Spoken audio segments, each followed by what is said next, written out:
Ibimenyetso bigira gatatu ni ukuvuga ubwoko bwa gatatu bw'ibimenyetso ni ibimenyetso bijanye n'umubiri, bijanye n'umubiri wacu canke ivyo dushobora kwumvira muri twebwe ku bijanye n'umubiri. Rero muri ico gihe turabona ikimenyetso c'icumi na rimwe. Ikimenyetso c'icumi na rimwe washaka kumva amarira canke amosozi akoroka canke ukumva ibigumbagumba vyinshi muri wewe utari uvyiteze. Ico ni ikimenyetso gishobora kwerekana ko Imana iriko irakubwira ati hariho ikintu nkeneye yuko ukora. Ni ukuvuga ushobora kuba uriko urasenga, ushobora kuba uriko uraririmba, mbere wiwe urashobora kuba unasinziriye. Muri ico gihe Imana igaca muri mpwemu yera, hama ukumva neza yuko urira, ukumva amosozi arakorotse, ukumva ko umenga urafise ibintu muri wewe bisaba yuko bitakwemerera yuko wifata. Rero muri ico gihe cumenya yuko atari wewe. Iyo wumvise ibigumbagumba vyinshi ku kintu, ukumva worira, ukumva uri kurarira canke menya ko ni mpwemu iba iriko irishura ku kintu gitangaje canke kiriko kiraza kiwe utarabona canke we utaramenya. Kandi kenshi Imana irashobora kuvuga biciye mu mpwemu zacu mu gihe ikoresheje umubiri wacu. Kandi uwo mubiri ugasanga wakoze ikintu utanazi, ukaza wumva nyene ikintu kirakubayeko utanakizi. Rero muri ico gihe birashobora gushika umuntu akarira, ukumva amarira araje. Ayo marira rero ntiwibaze ngo ni ikintu gisanzwe. Imana ibishaka kuguhamagarira ikintu ukora, ibishaka gushaka ibiriko irarondera wewe ko usengera umuntu canke ko witaho ikintu kanaka, birashobora gushika rero. Ikimenyetso ca cumi na kabiri ni kumva umucanwa muri wewe, kumva umuriro muri wewe, kumva umenga ufashwe n'umuyaga nkuba, kumva umenga uriko urajugumira. Hari utuntu tugufata ukumva nyene uriko urajugumira. Je vyarambaye ko kenshi narashoboye no kuja kwa muganga bakampa imiti. Abaganga ndazi barabona ivyo baca batanga, barampa imiti y'ibinini mfata kugira ngo numve kumenga ngire aho. Rero naba numva utuntu tumfata nkumva umenga ndiko ndajugumira, ukuboko kukajugumira nyene canke ukuboko nkumva umenga kujemwo ibintu vy'imiyaga nkuba muri jewe, wewe ukaja kwa muganga wibaza ati hari ikintu c'ingwara yagufashe.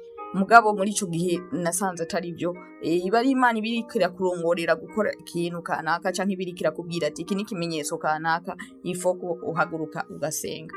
Ushaka kuba ari nk'ikintu kimeze nk'umuyaga canke umuriro, canke ukumva nyene kumenga ufise nk'imiyera nyene aragukoreramo nyene. Ndazi asanzwe ari muri twebwe, ico ntitugideha, ariko kenshi urumva neza ko habayeho manifestation divine muri ico kintu nyene, kumva ko mwema ariko aravuga nubwo utoba uriko urumva ikintu muri wewe. Rero kenshi iyo ivyo bintu bibaye urashobora kuca wumva ko hageze yuko ukora ico kintu uriko urakora canke uhagarika ico kintu uriko urakora canke wumviriza umuntu kanaka. Ikimenyetso kigira cumi na gatatu ni mu gihe wumva inguvu zidasanzwe canke uburemere budasanzwe mu mubiri wawe, ukumva kumenga uraremerewe cane gose kurusha uko vyahora. Muri ico gihe cumenya yuko hari ikintu Imana igomba kukubwira, ugasanga nta nico wakoze uwo munsi, mugu ukumva uburemere bwinshi mu mubiri, canke ukumva ufise inguvu nyinshi zo gukora ari ibintu abandi bantu batariko barakora, ukumva nyene ko uhamagarirwa gukora ivyo bintu abandi bantu batariko barakora. Cumenya ko ari Imana ibishaka kuguha orientation, ibiriko iragufasha kugira ngo ukore ikintu nyene kizotuma ugira. Jewe hari igihe nariko ndakora igikorwa c'akazi, ico gikorwa abantu bose bavuga bati umuntu sinitubona izo nguvu yazikura kuko cyari ikintu kidashobotse. Muga ico kintu naragikoze ndagikora, numva inguvu zo kugikora, mbere numbwiye ati hagarika sinamwumviriza. Mugabo rero alafi nasanze ico kintu cari mu bwiza budasanzwe kuko nakironsemwo ubushimwe bwinshi cane budasanzwe. Bisigura rero yuko Imana yashaka kubwira ati iki kintu naho abandi bacaje kumako igaciguha inkomezi imbere zisumbiza abandi bose kugira ico kintu gikore.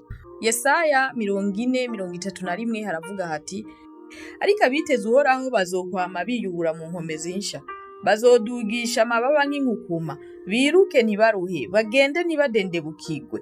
Nukuvuga iyo rero ufise inkomezi nkizo ntudendebukirwa, abandi bararuha mugabo ahubwo umugenda, bisigura yuko udahagarikwa.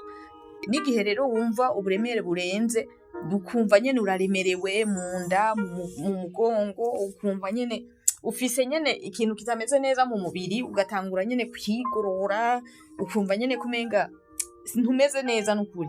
Muri ico gihe naho nyene birashobora kuba atari ivyo kwa muganga.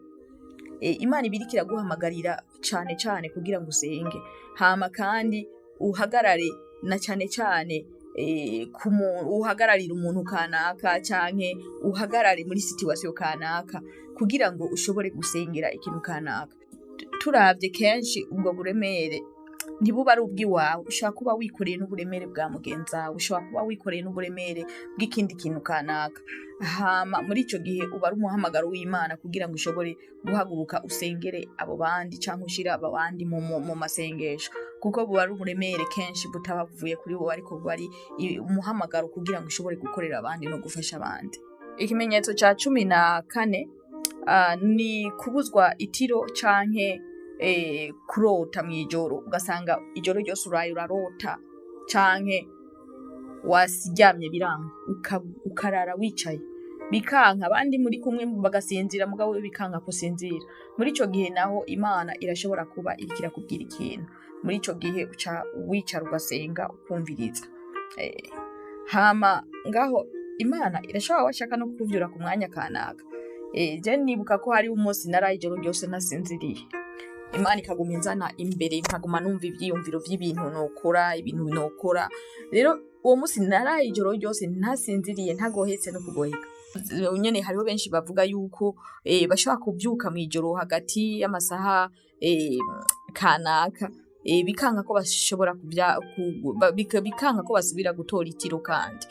Muri ico gihe rero biba bifatanye n'igice kiri muri Zaburi 119 ku murongo w'148. Ni ikimenyetso ca 15 ari naco kimenyetso ca nyuma.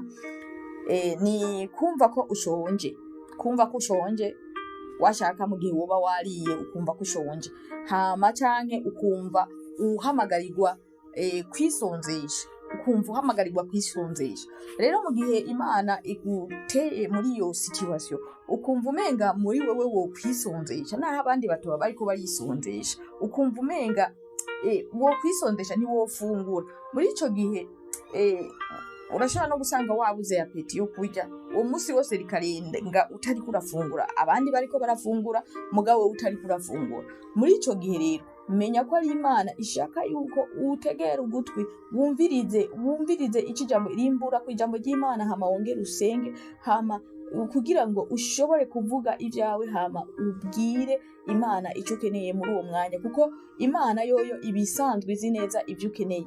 Rero mu majambo make Imana ibiriko iraguhamagarira kuyegera, kuko urumva kwiyumvira ko ukwisonzesha iwanyu nta numwe yisonzesheje, ku rusengero nta numwe yisonzesheje, ariko wowe ukumva ko umengo uwo munsi wo kwisonzesha ntiwofungura. Nuko haba hariyo message Imana ibigomba kukubwira. Muri Matayo 4:2 haratubwira hati amaze iminsi 40 n'amajoro 40 yisonzesheje abona gusonza. Vuga Yesu yarashonje inyuma y'iminsi 40, ariko bisigura ko imbere yaho ntiyumva ko ashonje. Vuga Imana yakimutegurira igikorwa gishasha yagomba tangure gukora. Imana irashobora guca muri izo nzira zose. Ukumva kumenga wo kwisonzesha kandi bidakenewe, kandi abandi bose babona kumenga ntibyari bikenewe.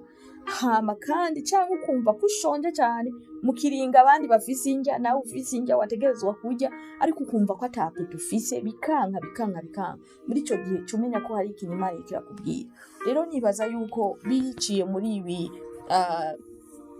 ibi bimenyetso 15 twayaze ko hari ikintu Imana yagerageje kukubwira muri vyo, kandi nizera ko nawe uzogenda uragendereza kugira ngo ushobore kumenya ati Imana irampamagarira gusenga. Nimwikangurire rero muve muri iryo tiro.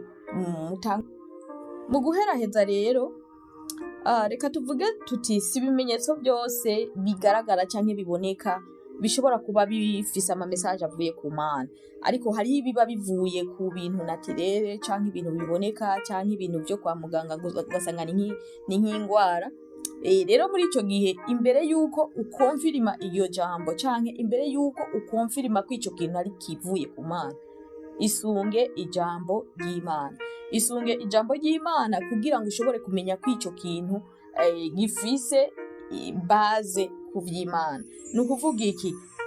Hagarika kumviriza amajambo y'ubupfu, y'abantu bakubwira ibitagira ikimazi, ibitahagaze kw'ijambo ry'Imana. Uwo muntu azokubwira ubuvugishwa budafitaniye isano n'ico ijambo ry'Imana ryavuze muri Bibiliya, mushire kure yawe, menya ko uwo ariko arironderera utuntu akorerako canke amaprofi yiwe nyene, muga ntaba yatumwe n'Imana. Murakoze cane, mwarahezagiwe. Shalom.